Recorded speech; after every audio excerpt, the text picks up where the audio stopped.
Alors moi j'évolue auprès de l'Union européenne, au cœur de ses stratégies, de ses financements. Et donc la créativité et l'innovation sont des objectifs centraux pour l'Union européenne et notamment pour la prochaine programmation de fonds européens 2021 pour cette période de 7 ans qui s'ouvre où la transition numérique, la transition écologique et la résilience sont des objectifs centraux.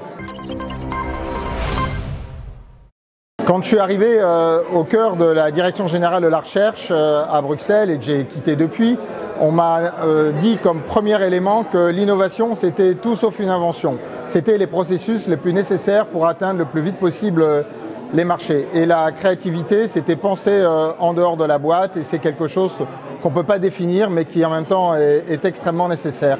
Donc c'est vraiment pour les étudiants les espaces où ils peuvent s'exprimer et c'est le moment de libérer de l'audace, encore de l'audace et toujours de l'audace. Ma thématique dans la semaine est d'expliquer que l'Union européenne recouvre une dimension à la fois collaborative et compétitive.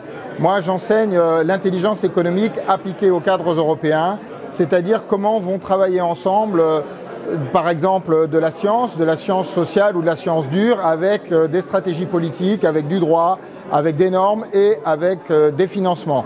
Il ne faut absolument pas travailler en silo, il faut comprendre qu'il y a une dynamique qui est celle du marché intérieur et que cette dynamique, elle peut être extrêmement porteuse, mais aussi dangereuse.